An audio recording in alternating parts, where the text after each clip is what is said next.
যোগ্যদের ধরুন আর চোরদের পুষে রাখুন।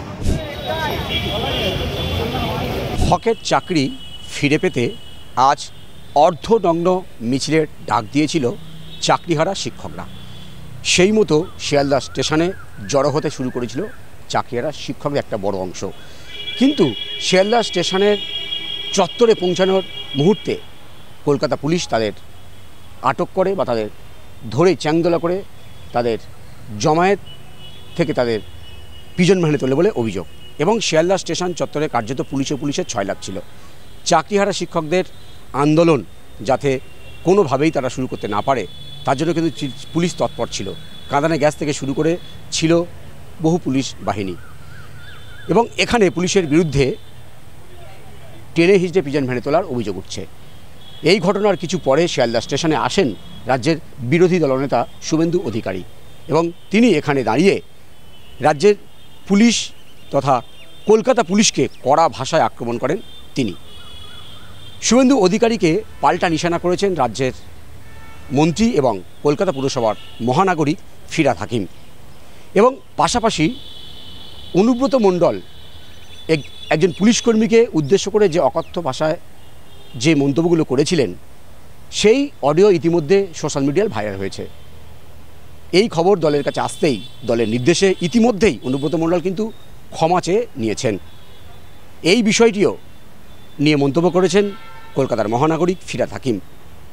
শুভেন্দু এবং অনুব্রত ইস্যুতে ফিরহাদ হাকিম ঠিক কী বললেন চলুন আমরা শুনে নিই। যা গায়ে মানে না আপনি মোড়ল। কনস্টিটিউশনে কোনো প্রভিশন আছে যে স্টেটের ল অ্যান্ড অর্ডার আলাদা করে টেরিটরি করা যায়? অসম্ভব ব্যাপার যে আইনহীন জ্ঞানহীন আমাদের বিরোধী দলনেতা। তাহলে এর জবাব আমি কি দেব? নেত্রীয় কেন্দ্রীয় সরকারের যারা আধিকারিক তাদের মাথা খারাপ হবে না? তারা আইনহীন জ্ঞানহীন হবে না? এগুলোর কোনো কথা আছে? এগুলোর কোনো এছে? আপনাদের একটু লাপালাপি টিভিতে হতে পারে। এটা কোনো আইনি কোনো ব্যাখ্যা আছে? Law and order is a state subject. যদি সিআরপিএফ ক্যাম্পের মধ্যেও কেউ ধরুন কথার কথা মৃত্যু হয় বা অ্যাবনর্মাল কি হয় সেটারও ওই থানায় কেস রেজিস্টার করতে হবে। যদি শিয়ালদা স্টেশনের ভেতরে কারোর মৃত্যু হয় বা কোনো অন্য হয় সেটাকেও স্টেট সেটাকে টেক আপ করতে হবে। পুলিশকে সিআরপিএফ করে পুলিশকে দিতে হবে, লোকাল থানা। এগুলোর কোনো ব্যাখ্যা আছে? আমি বলবো ওখানে ঢুকতে দেবে না, ওকে ঢুকতে দেবে না। কে ঢুকতে দেবে না? কে কাকে ঢুকতে দেবে না? একটা দলের বাবার রাজত্ব, বিজেপির রাজত্ব হচ্ছে সেন্ট্রাল গভর্নমেন্ট না মানুষের রাজত্বে ওরা এসছে? এমন যেন দেখাচ্ছে যেন মনে হচ্ছে যে ইয়ে করে দিচ্ছে। এগুলো সব হচ্ছে টিভিতে তার নিজের পাবলিসিটির জন্য, হেডলাইন করার জন্য। আর আপনারাও অনেক টিভি তা দেখি ওটাকেই বেকারের কথা সেটাকে নিয়ে করতে থাকে।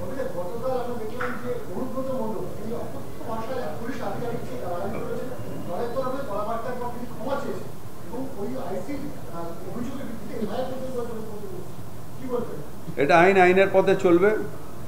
তৃণমূল কংগ্রেস দল তার নেত্রী মমতা বন্দ্যোপাধ্যায় কোনো বিশৃঙ্খলতা সহ্য করেন না।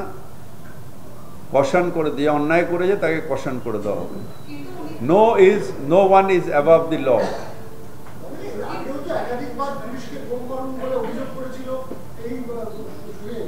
শোনেন, সারাদিন ধরে যখন বিজেপির নেতারা একজন মহিলা সিপাহীকে টেরোরিস্টের বোন বলে তখন আপনাদের টিভি চুপ করে থাকে। আর যখন এই একটা উচকে পাচকা একটা কোনো জেলায় কেউ বললো সেটাকে নিয়ে হাইলাইট হয়।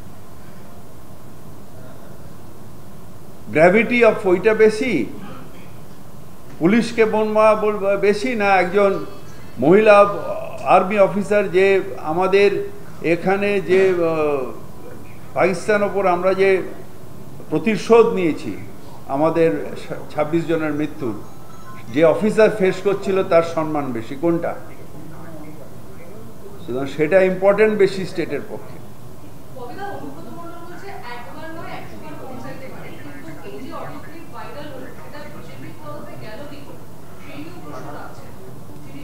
সেটা আমি অনুব্রত মণ্ডলের মুখপত্র নই, আমি এটা জানি না।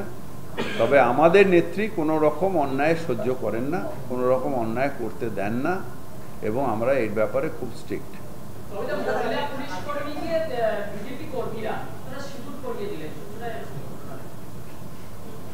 এটা ভাই আমার কাছে জানা নেই, বিজেপিরা এসব করতেই পারে।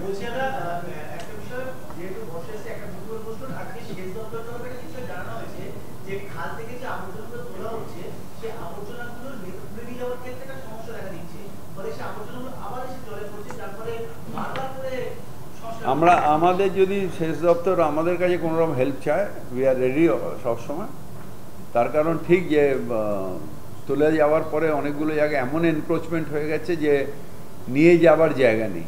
এই টালি নালা পরিষ্কার করতে গিয়ে আমরা দেখেছি যে এত বেশি এনক্রোচমেন্ট যে নিয়ে যাবার জায়গা নেই।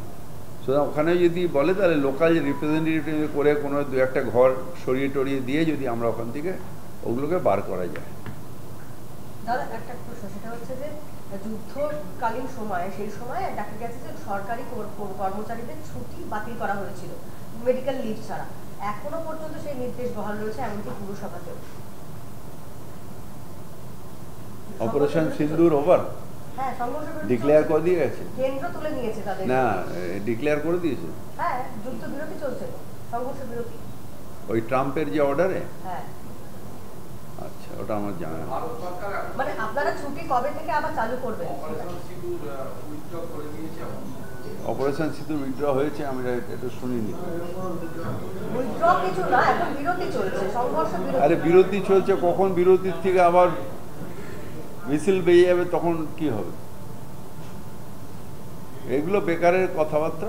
আমরা অল টাইম অল টো আছি। বিশেষ করে আমার পৌরসভা নিয়ে আমি বলতে পারি যে আমরা সবসময় রেডি আছি, যেহেতু বর্ষা আসছে, এমনি আমাদের এটা এমার্জেন্সি সিচুয়েশনে রয়েছে।